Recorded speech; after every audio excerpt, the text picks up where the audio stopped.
All right, I think we can get started. My name is Alexis Garcia, and I am the Assistant Project Manager for the Oak Ridge 2045 Comprehensive Plan Update. Thank you so much for joining us.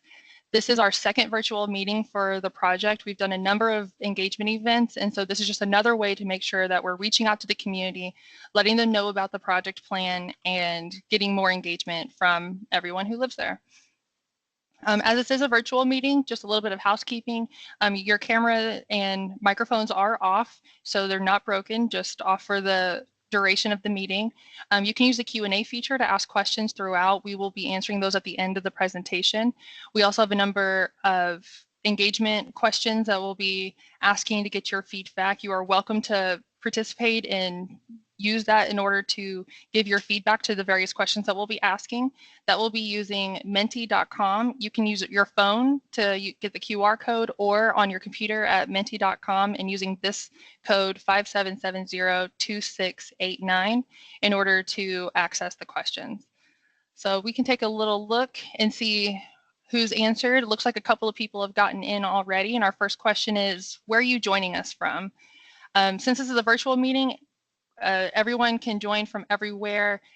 You should see a map on your screen giving a little bit of an area with the boundaries of Oak Ridge. And just a little tester question to make sure everything's working well. Looks like we have a couple of people, some from the west end, some from the center of town. Okay. Getting a few more people into the room joining us who can let us know where they're joining us from. And this is just a nice little tester question, because we know that there's people from all over the community. We want to make sure that we're integrating opinions from all over. This is not our last engagement event. After this, we do have a number of in-person meetings next week, so we hope you all join us for the community meeting. A lot of the information that we'll be going over today will also be going over at the meeting next week. And so if you would like to, you're welcome to join us and dig into these topics even more. Looks like just a couple more dots on the screen, finding out who's in here. Some people outside. Okay. Not everyone is directly in the city limits, so that works. I'm liking that there's a variety of areas around as well. So that's a nice little touch to be able to get those opinions from different people from different areas, even though you may not live here, but you may work here and you have an invested stake in the community. Quite a few people joining the chat, so this is exciting. All right, I'm gonna leave this question open for a little bit so that we can get more answers. So as you're trickling into the room, feel free to join the Menti at menti.com or using the QR code. I'm gonna leave this open for just a little bit as we move along in our presentation. So next, we have at our previous presentation, we had a welcome from the mayor and the planning commissioner. And so this may be, if you joined us for our previous virtual meeting, this may be a repeat for you. However, we wanted to make sure that these words are here for those who may be joining us for the first time. So I want to turn it over to the mayor and planning commissioner. Good evening, Oak Ridgers. Thanks for your involvement and for caring about the future of our city. It's important that you express your opinions, and this is just the first of many citywide opportunities to do that in the comprehensive planning process. City Council will use this plan to make decisions on important projects to keep great things happening at Oak Ridge every day. Thanks for being involved. Thank you, Mayor, for your support. State law requires that the Planning Commission adopt a comprehensive plan, which is typically a 20-year vision for the future that we hope to build. I share the Mayor's appreciation for your involvement and look forward to creating a great plan for Oak Ridge 2045 together. And with that, I also want to turn it over to Wayne Blasius, the Director of Planning and Development. He's been a huge champion for this project and our main point of contact on the city side. So I wanted to give Wayne a moment to say a few words. Thank you very much, Alexis, and I will make them few. I just wanted to thank everybody and commend you for participating. Our city is growing. It hasn't grown for many, many decades, and now it is. The question is, are we going to control and guide that growth, or are we going to let it happen to us? The best way to guide that is for people to be involved in this process. So thank you for participating, but please encourage others so that, as Lexus mentioned before, we have great representation from all physical as well as kind of cultural and social sectors of the community. Thanks for being involved, and I hope you enjoy this evening and join us next week for the live meeting. Thanks. Thank you, Wayne. And so as we move along in the presentation, just giving you a little bit of information about our team. You've met myself, I'm the assistant project manager, and you've met Wayne, but it's not just the two of us. We have a whole team behind us, from the planning department, IT services, public works, and the entire planning commission, really steering this project as we go through and getting that community involvement throughout the plan. In terms of the consultant team, we are a team from Friesen Nichols. We are a multidisciplinary planning and engineering firm, and we are partnering with Pillars Development to help us out with public engagement and housing. Here tonight, you might see in the chat messages from Danny Wilson, the project manager, and Caleb Odoms, one of our project planners. And so they'll be helping out. You may see messages in the chat, and they'll be helping out with the questions at the end of the presentation. And so I want to start with just a little bit of a project overview on where are we today and where have we been. Some of this might be a little bit of a repeat from previous presentations if you've joined us before, but like I mentioned, we want to make sure that we have the information for everyone, and we may have some new people joining us today. As a reminder, Oak Ridge was built on the Manhattan Project. So there was the greatest peak in the population was back in the 1940s with about 75,000. And since then, it's remained fairly static over time until the recent years. And so with the opportunity of new developments and new opportunities coming into the city, there really is that potential for significant growth in the next 10 to 20 years, looking at potentially, even 40,000 extra people. And so how do we plan for all of this growth and make sure that it's strategic and in a sustainable manner? When we're looking at development in the city, like I mentioned, there's a lot of growth coming in, and what does that look like? There's a number of new housing developments, residential developments coming into the city, some that are underway and some that are in the near future. And so this is a lot of new households, a lot of new rooftops. How do we account for these people and where they live, work, and play? One of the major building blocks of this project is the City Blueprint project. A couple years ago in 2019, the city underwent a visioning process known as City Blueprint. From that, there was significant community involvement that led to creating visions and objectives for the future, how the city should be developing and how to make those policy decisions. Before starting this project, the Planning Commission determined that the vision set in that project was still valid today. So we really want to use this as a jumping off point, and we don't want to ignore all the hard work that went into that engagement effort those years ago. And one of the clear messages that came from that was the idea of grow Oak Ridge. And this does not mean explosive growth. This does not mean growing everywhere, but it means how can we grow in a strategic and sustainable manner, not just growing for the sake of growing. And we had heard through a couple of meetings when I mentioned this before, the idea of grow Oak Ridge. People were concerned, oh, I didn't hear that during the blueprint process, but it's really not the idea of explosive growth, but strategic and planned growth. So that does not mean it needs to be a lot, but how can we make sure that it is good over the future? Within that document, what you'll find are different elements that are listed here related to economic development or housing, recreation, land use, transportation, and livability. And so we want to use a lot of the recommendations and objectives that are identified in that plan to help identify the recommendations that would be forward in this plan. So you might be asking yourself, what is a comprehensive plan? This may be your first experience with a comprehensive plan, or you have gone through this before and you understand what the importance of this document is. So a comprehensive plan is a high-level, long-term vision for the community. It's intended to be a high-level 30,000-foot view looking at what can the community be in the future by identifying what are those land uses and development patterns that you're looking to do. This document provides a guiding, it should serve as a guiding document for subsequent ordinances, things like zoning ordinances, subdivision regulations, and especially a tool for policy and decision-making for the leadership. The basis of this is in Tennessee state law. You can see here on the screen. And really what it should be doing is helping to provide that legal basis for zoning, guiding what those regulations are for zoning and subdivision regulations. Within our process for the comprehensive plan, what you can expect is the different elements that are provided on the screen, starting with that baseline analysis and doing an assessment of what's on the ground today, looking at things like land use, demographics, regulatory environment, and identifying what's there today. And as I mentioned, using City Blueprint as a basis to then use that and develop what's the community vision. Is the vision still consistent from the blueprint process? Do any tweaks need to be made? In this part, we are doing our community engagement, exactly what you're doing here today. Finding out from the community, what do they want to see, what's their ideas for the future, and how can those get incorporated.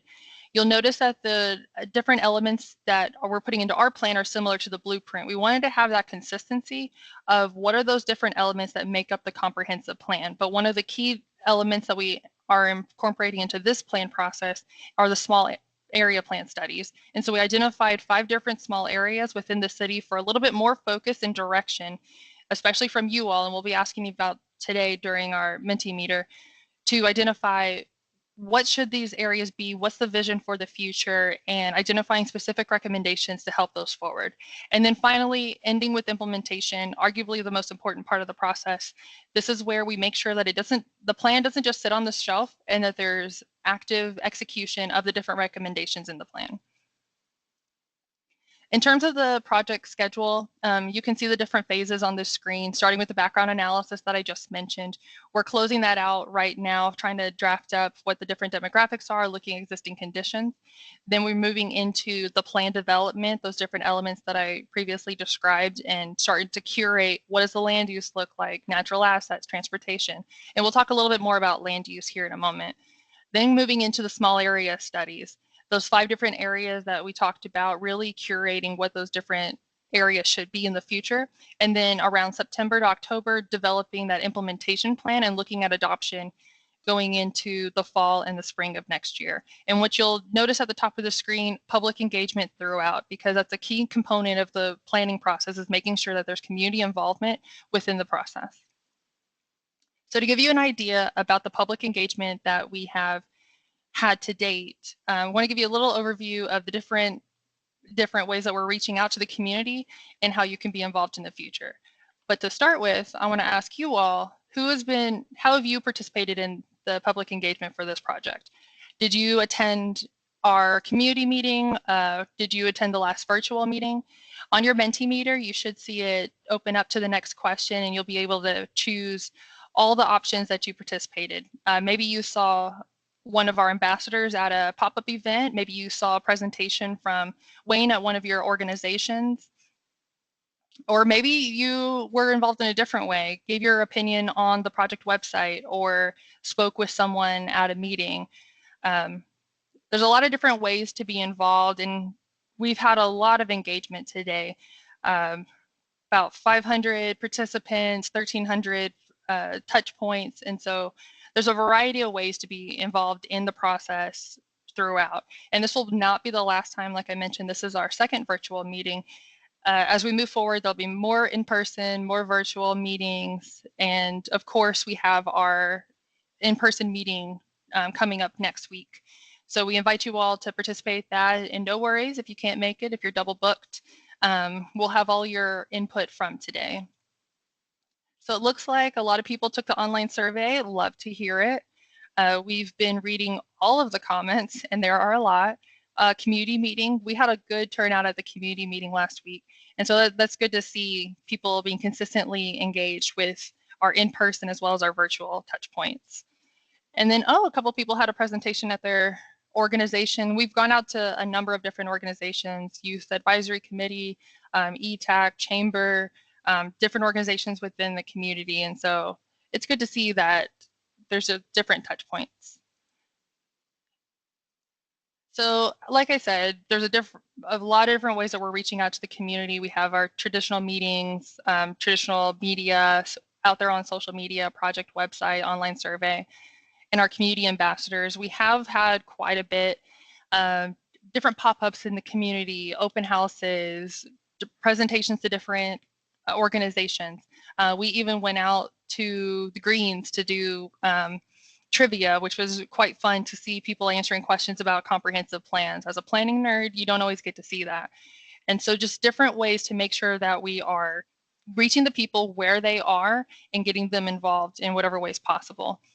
One of the things I mentioned were the ambassadors, and this is just a unique way for us to really get into the community, identifying those people who are representatives of different aspects of the community and making sure that they are really leaders in their community and helping to make sure that we're getting the words out. Ambassadors are going out to different pop-up events, going out into their own neighborhoods and communities, holding their own meetings. And this is just another way that we're making sure that we're getting out. So if you see an ambassador out there, tell them hello. To give you a little overview of what we've heard to date, I've already told you, you've already seen it on the screen. We've been out to different places. We've had a lot of conversations. We have the online survey, different events. We've had about 586 survey respondents and event attendees to all the different activity for the public engagement events and stakeholder interviews. About 1,300 comments that we've received of unique comments from different surveys, boards, questionnaires to people. And so taking all of this information to give you an idea of what that looks like, this whittles down to a couple ideas that have bubbled up to the top. So the community vision, people are saying they like their vibrant neighborhoods and commercial areas. They want to be safely connected. They like the idea of being able to navigate their community in different ways beyond cars. Walking, biking have really been identified. The idea of establishing a distinct visual identity for the community, something that really celebrates Oak Ridge's history and the arts and the culture.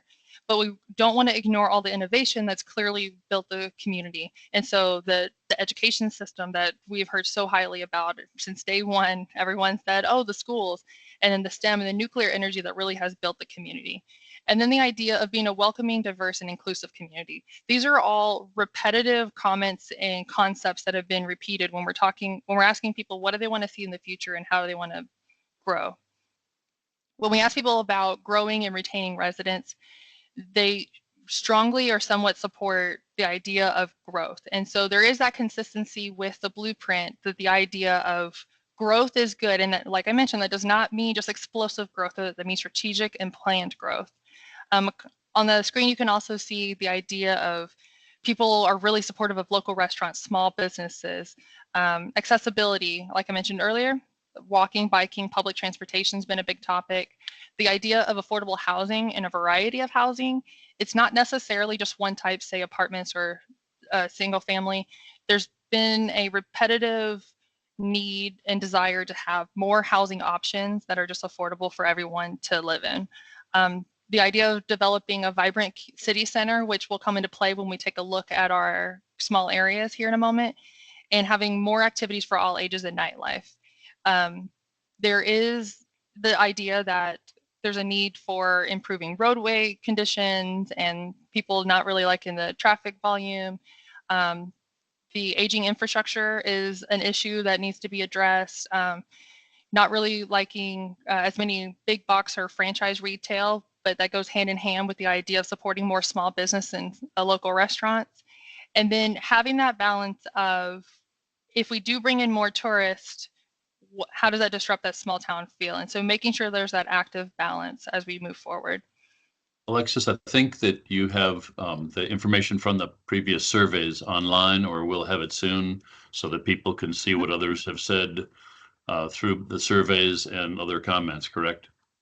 Yes, that's a very good point. So for all of our public engagement, we are having meeting summaries. And so from our previous community meetings, virtual meetings, stakeholder interviews, we'll be summarizing all that information and posting it on the project website for public view. So thank you for reminding me, Wayne.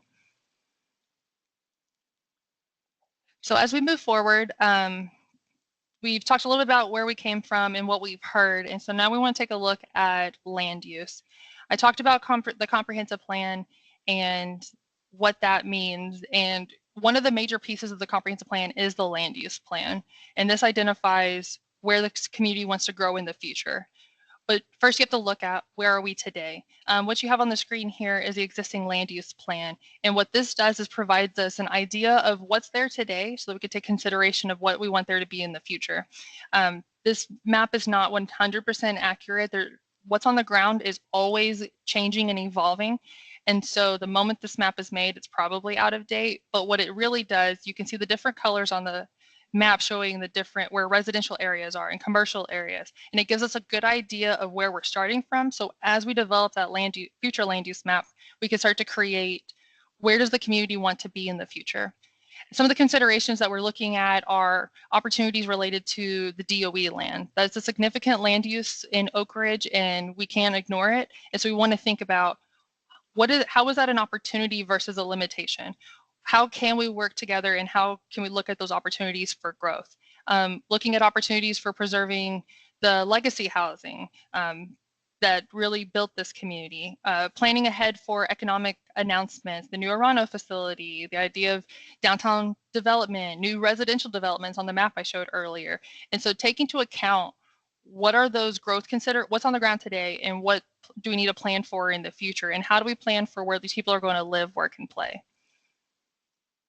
So the land use map, we've seen what the existing land use map is. And so in the next couple of slides, I'll be talking about the future land use map.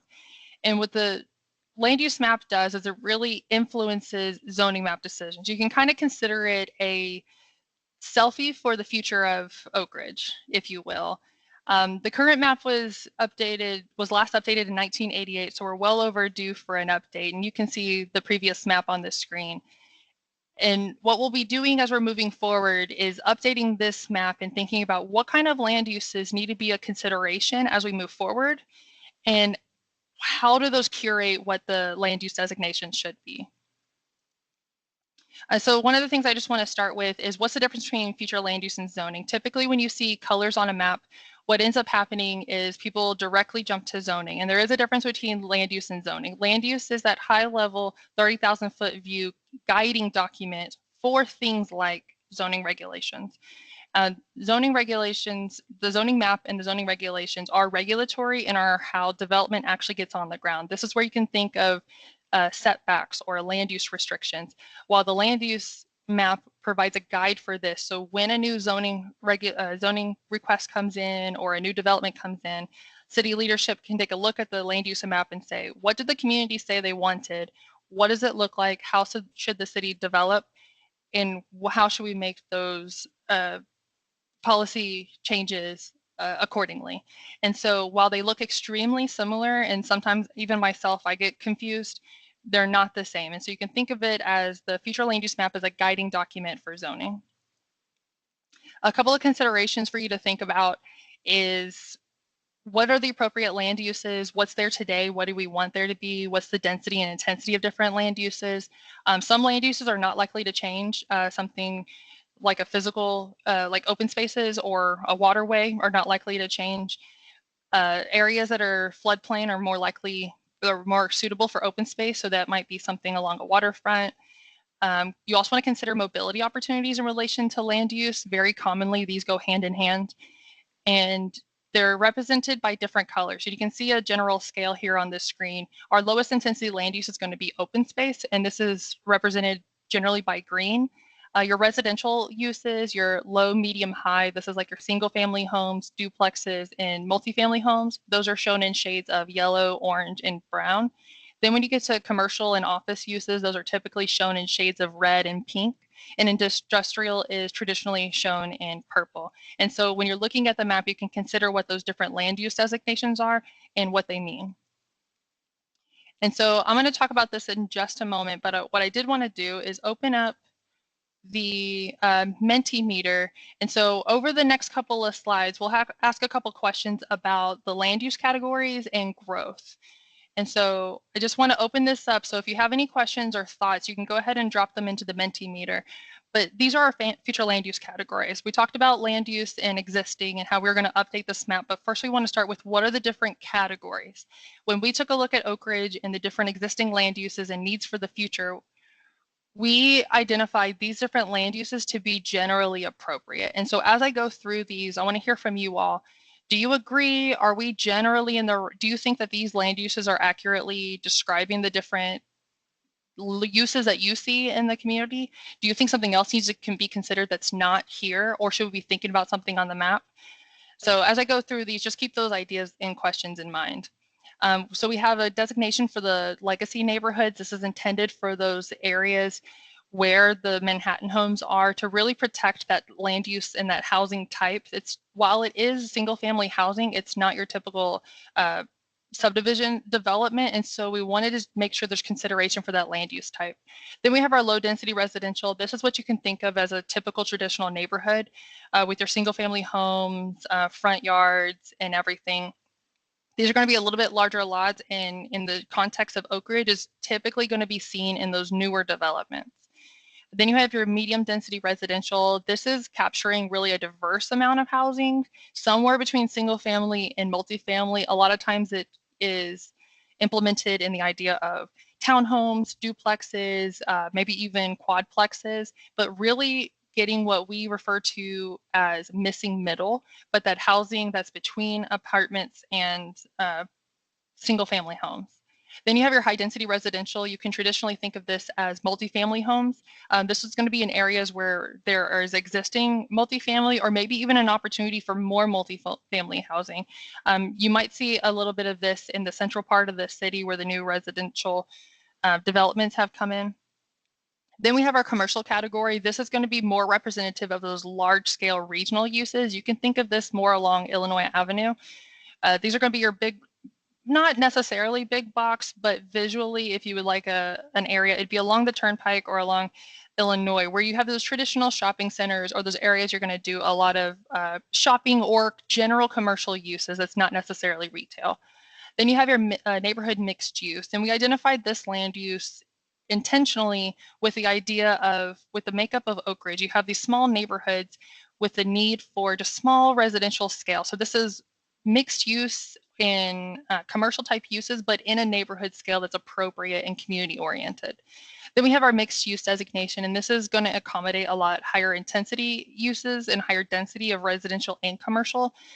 Ideally, these types of neighborhoods these areas have a lot more walkability and interactivity, and this might be something that's appropriate in a downtown setting or in a new development where a large development could happen. Then we have our downtown category. We felt that this would be appropriate in this case to make sure that there's a designation that can account for the type of development that would happen in a downtown setting. In this case, this might be located around the Wilson Street corridor where there's an opportunity for downtown development. Then we have our business and research park. This is talking more about areas where you're going to find more business, office, maybe in the setting of a research park. So you're going to have larger buildings, perhaps 18-wheelers, but really a larger office and business in that area. Then we have our industrial, and this is going to accommodate a lot more of the large intensity manufacturing, warehousing, logistics, and those research facilities. This is where you're going to find a lot more intense uses than business park. Business park is going to be less intense, similar in design or size, similar in size, but not necessarily in design. Then we have our nature and open space. Something that we've heard consistently through the public engagement is the idea of nature and open space. And so we want to make sure we're protecting those areas. This is most used in recreational and existing parks and green spaces or future parks and green spaces. Then we have government for those designated government uses, government-owned lands. This might be municipal, county, or state. And then federal functions, but like in an office setting, while federally owned land is designated for federally owned land, mostly to accommodate those industrial and office type uses. And so we're starting with these as a starting point because we first have to identify what the different designations are. And then once we have the designations, we can start to put them on the map where they're most appropriate. So I'm going to take a jump over and take a look at the comments and see what we have. So generally, yes, these are appropriate, good start. Are schools included in the government? So typically when it comes to the idea of government category, or for schools, I apologize. When it comes to something like schools, say high school or elementary school, those are generally permitted within residential areas as well as commercial areas. And so those can be accounted for within whatever adjacent area they're in. So if similar to the high school being on a commercial corridor, it might be appropriate in a commercial category, while maybe a elementary school in a neighborhood setting would be appropriate in a single family category. So something like that could be in different areas. And so that particular one, we wouldn't. However, a community college would be more considered in a commercial or potentially an office park type of setting, just depending on the locale. Industrial covers a wide range, light to heavy. This preserves, okay. So the idea of having those buffers that are appropriate. Okay, that's a good idea. So as we're looking at the development patterns, making sure that there's that buffering between industrial and residential or open spaces. So when we're talking about the different development patterns. Okay, these are good comments coming in. And the next question I want you to think about is, so we have these land use categories. Where would you want to see growth? Where would you want to see growth or even redevelopment? Thinking about these categories, where would these be appropriate? Where would you want to see this? Is this on the west side of town, the central part of town? I know we have that new downtown category. And let me pull the screen back up. But there might be areas where redevelopment might be appropriate. Think about where maybe you would want to see medium housing, where you maybe want to see high density housing, commercial. Is that along the turnpike? Is that on the west side? Is that on the south side? Where would you want to see additional open spaces? Where would you want to see that new growth to occur?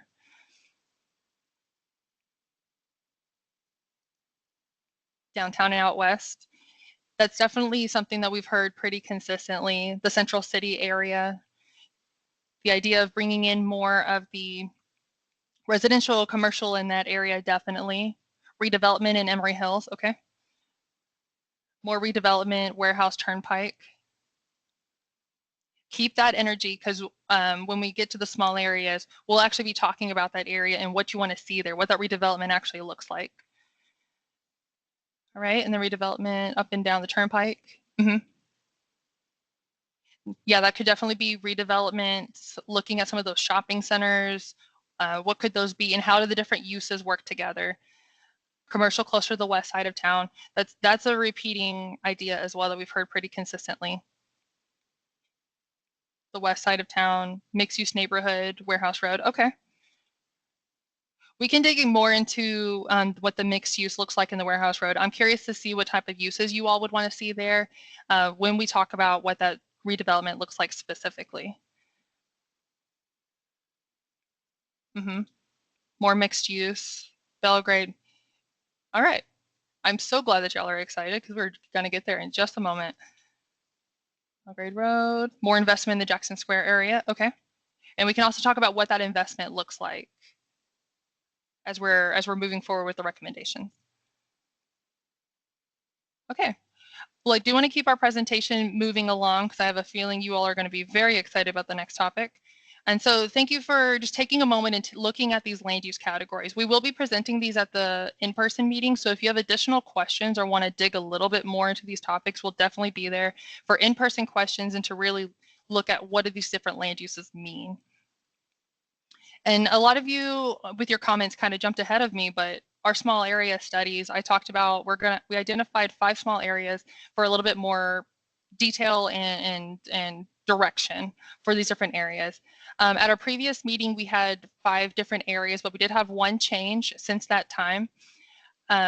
We have the downtown Wilson Bissell corridor, the Jackson Square Federal Headquarters, Grove Center, and South Illinois at Tuskegee shopping area. One of the changes we made since our previous meeting was we previously had the Melton Lake waterfront, but after conversations with the community, we felt that there would be more opportunity in the Warehouse and Belgrade Road corridor. And so really looking at the Warehouse Road area and the mixed use you all were talking about.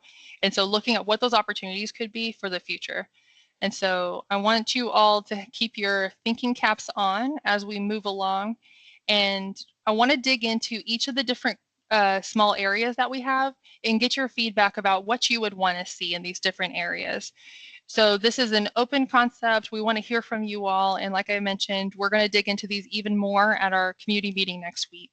So starting with the downtown Wilson Bissell corridor, you can see the boundaries here, bounded by the Turnpike, Rutgers Avenue, Badger, and generally cutting through the large shopping center at the center of town. And so what we have here is a lot of opportunity with vacant properties and the connection with Bissell Park and municipal buildings.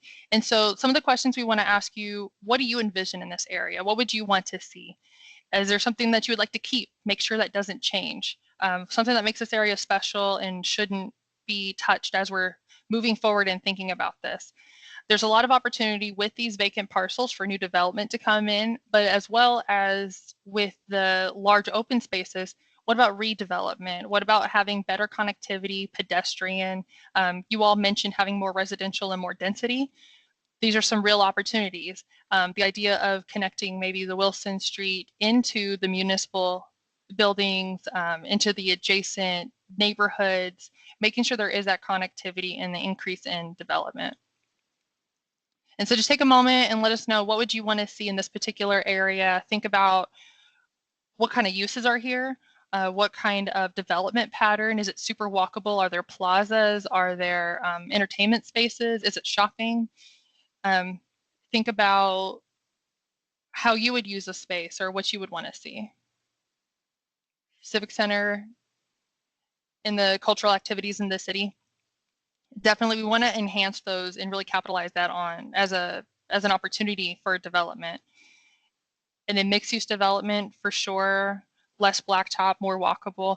One of the things we kept hearing was a lot more greenery for sure. So creating more walkability, bringing in new buildings, once again, more walkable, welcoming, inviting. Keep Bissell Park, that bike and pedestrian connectivity throughout downtown where local restaurants and breweries. Those are all excellent ideas for how to really keep that connectivity between the different areas. Okay, also a good note, you know, we have the park, but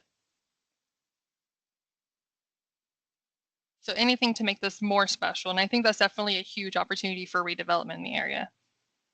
Growing the art center. And you also want to keep in mind as we go through this different areas, how they connect with how does this connect with the Illinois corridor? How does this connect with the Grove Center?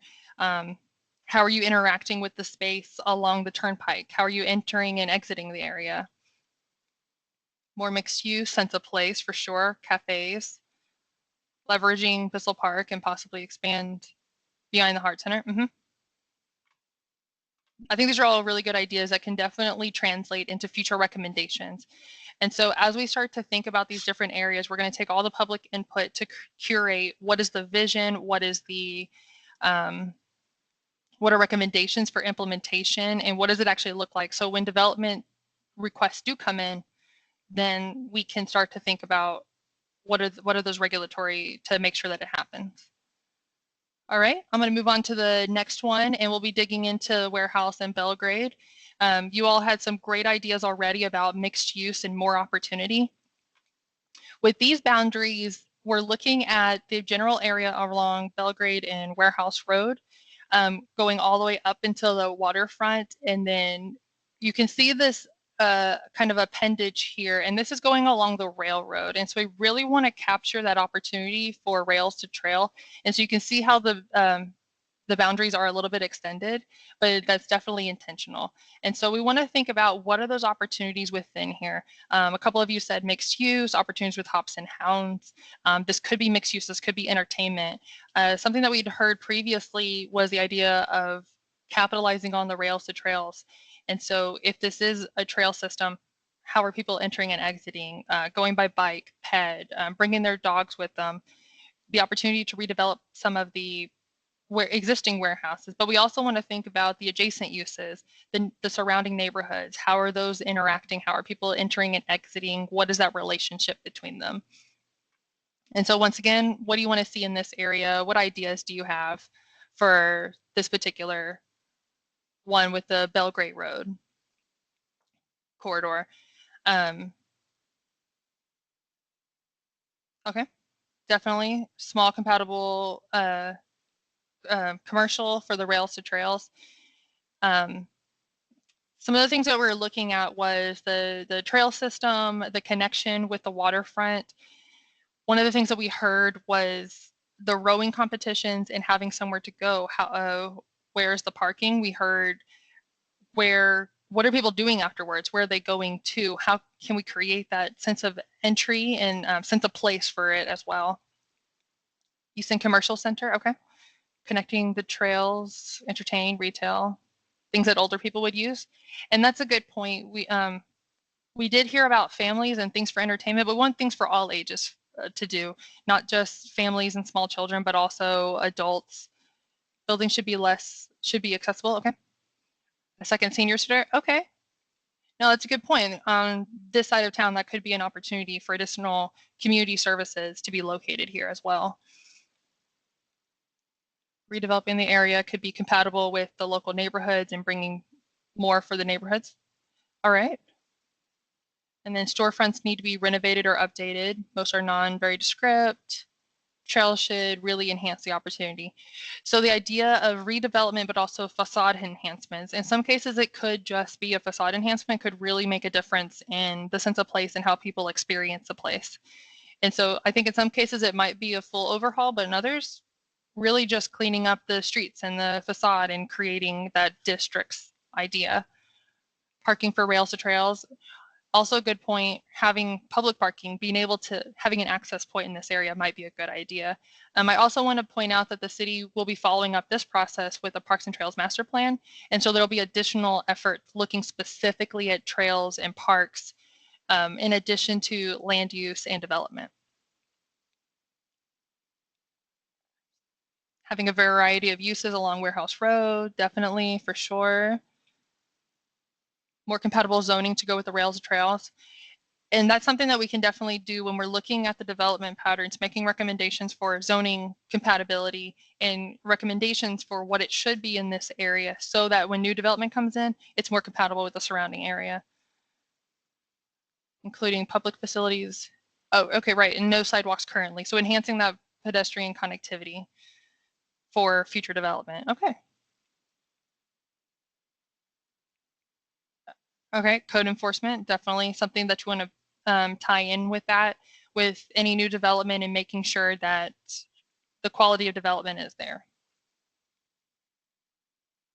All right, these are all excellent ideas that we definitely want to carry forward with our plan and as we're moving forward with recommendations.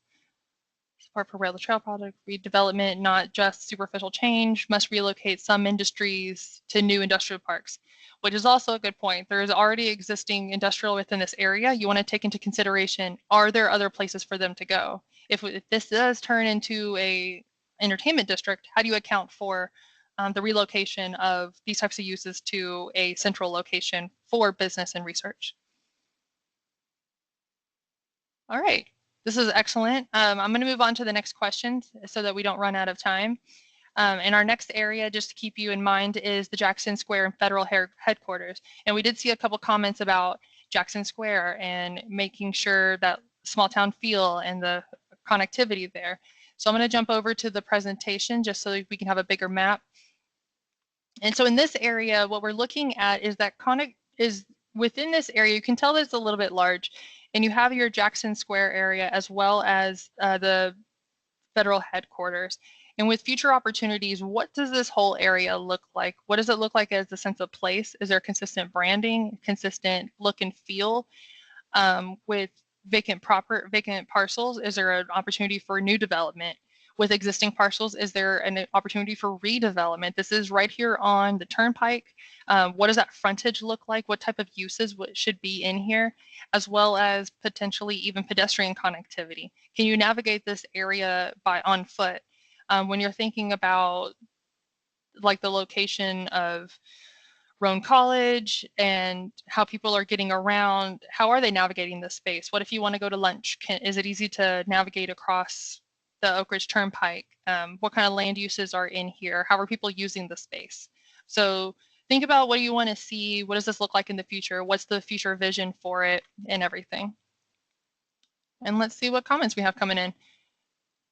Look at Market Square and Lake Forest for a good example of how charming this could be.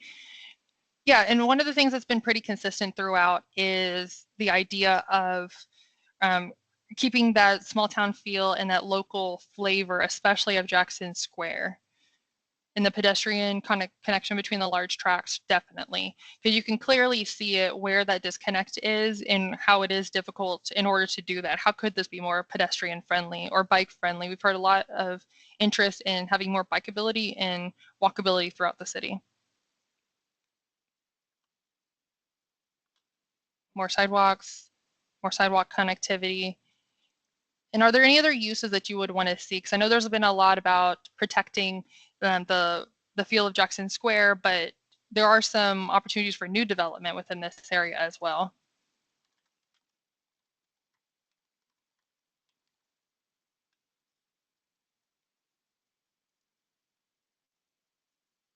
And local Jackson Square has some great businesses and local restaurants. Now more should be encouraged and enhance that area. Definitely, I think that's been a consistent thought. Keep the charm. Okay, but upgrade the buildings. Okay. Bring in shops and activities for all ages in the area. Okay, that definitely fits in with keeping with the opportunities that are available. Professional training program. Okay.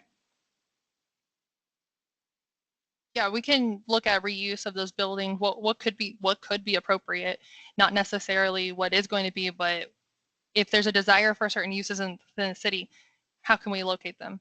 Signage and other enhancements to attract people to walk around.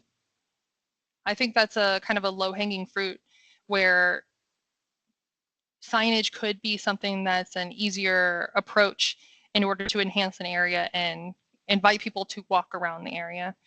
Upgrade the lighting. There is a sidewalk to nowhere on the turnpike, not walkable, mixed use for redevelopment, repurposing buildings. No, I think those are all excellent ideas about what should and could be in this area for sure. I'll give it another couple of seconds and then we just have our last two areas and then we can finish up with any questions that are in the chat. Danny and Caleb are monitoring the chat. And so if you had an additional question that you wanted to ask, we'll definitely be addressing those at the end of the presentation. So I'm going to move to our next area, the Grove Center. Oh, and my test response is in here. Of course it is. And so with this area, what we were looking at is the Grove Shopping Center is the primary center of the district. You can see how it connects with the Turnpike and Robertsville Road, but really thinking about what are those development and redevelopment opportunities. And this doesn't necessarily mean redeveloping the entirety of the Grove Shopping Center. This is a historic place with a lot of history and culture for the community. But what kind of enhancements could be here? What kind of potential changes? We talked about some simple enhancements with Jackson Square. What opportunities are here for better pedestrian connectivity? How are you connecting with Bissell Park across the street? Because remember, we have the downtown Bissell corridor as another small area. How is it interacting with its surrounding areas? What kind of uses would you want to see in here? Would you want to see some new businesses, different businesses, those kinds of things? Keep our pool. How can we offer more parking for the theater? That's an excellent question. I don't have the answer right now, but it's definitely something to ponder. You have the theater. How can we accommodate parking within the area to make sure that this can stay lively? Good location for more diverse restaurants, for sure. Because it is a shopping center and because it's in a great location, I do think that is an opportunity to have yet even more of those local businesses that people talked about, and bringing in new shops and retail just to give another opportunity, another location for these types of businesses to be. Updating the pool. Okay. And you can see how this is connected in the location of Oak Ridge High School and the proximity to the neighborhood. And so that interactivity between walkability, bikeability, who's utilizing this site, the location next to Kroger, and really the accessibility needs to be more cohesive and related to the whole area. Okay. And that's an excellent point. When we were driving around and doing our tour, we went to that intersection. I had made a mental note about the connectivity between the north and the south side of Turnpike at that location, and more enhancements to facades, celebrating Grove Theater. I think that's definitely going to be at the heart of any recommendations we make for this area. Lots of vacancy, lots of opportunity, and how do we capitalize on the historic significance? And I think that's something that we'll, as we're going through the plan, we're going to have to think about and really curate carefully to make sure that with any enhancements to the area, we're really celebrating and maintaining that history, but really enhancing the area. All right.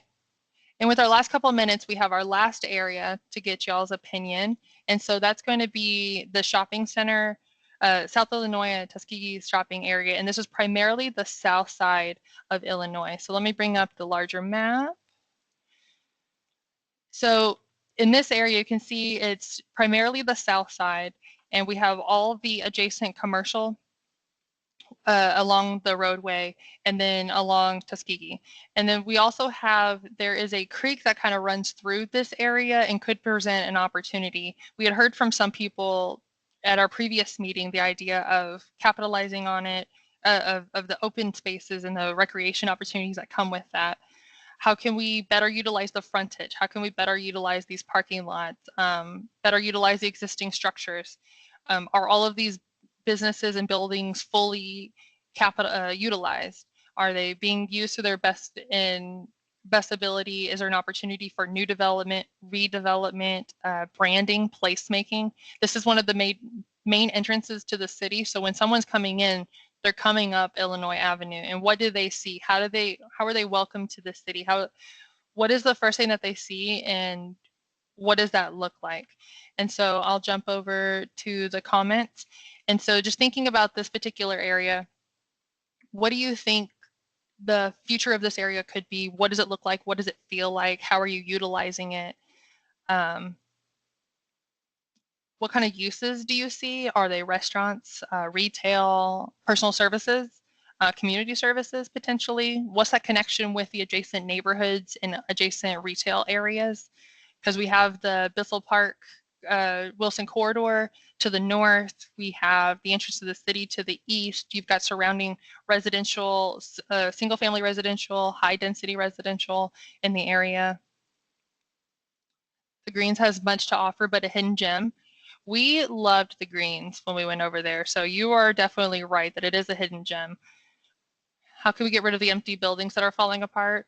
And that's something that we'll definitely have to look at, of what are those methods in order to reutilize and enhance existing structures?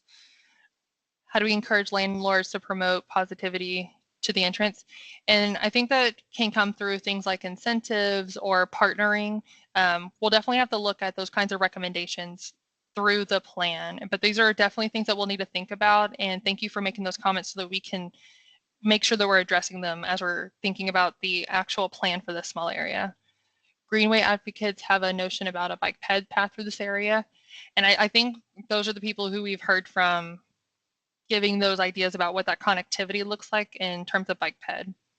Bicycle corridor from West End towards Y12. Rails to trail will connect to it. Okay, excellent. Make some improvements to connectivity and sense of place. Too much blacktop. I would personally agree. Just visually, you can see what it looks like in comparison to the other areas that we've been looking at and the significant amount of blacktop.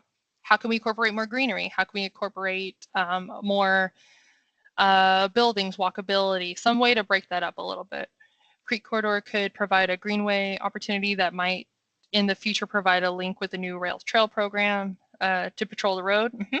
And safer ped crossing across Illinois Avenue. Also an excellent point about how are people accessing the space from outside to in.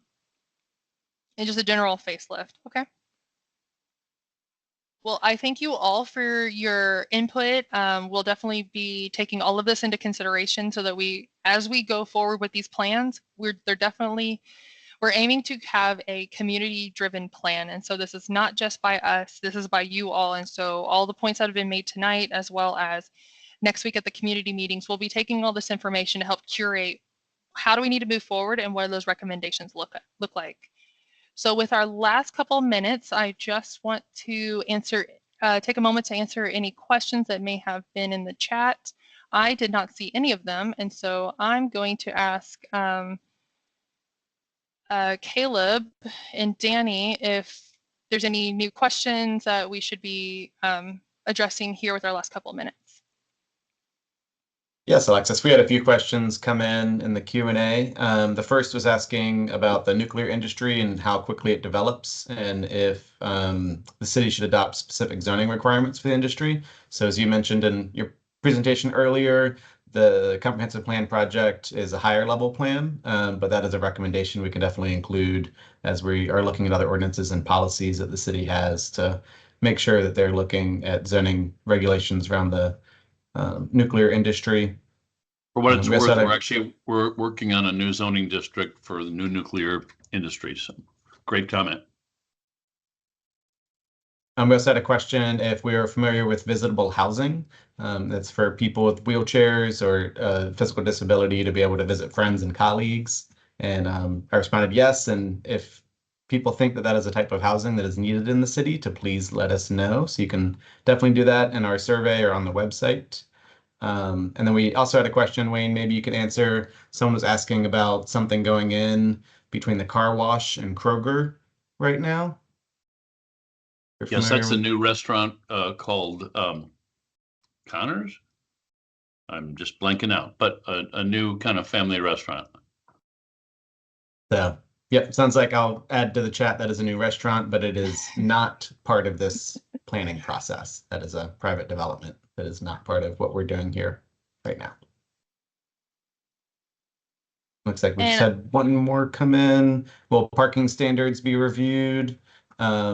So again, this is a high-level plan. If there will be recommendations on ordinances and policies, so that is something the city could take a look at here as far as a development regulation with number of parking spaces that are required. But we can definitely make a recommendation through the comprehensive plan to review things such as parking standards. That is all we had in the chat. All right. Well, we had a lot of good interaction and a lot of good input with the different areas as we were going through.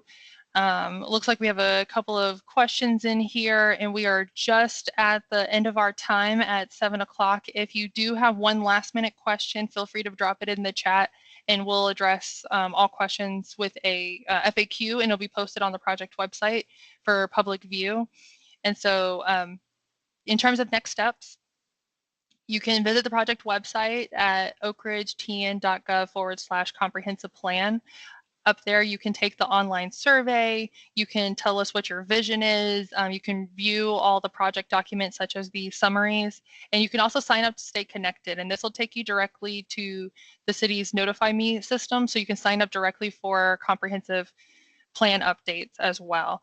And so you can scan this QR code. It'll take you directly there. Many of you joined our meeting tonight through that project website. And so this is just a reminder, this is another way to stay connected and involved with the project.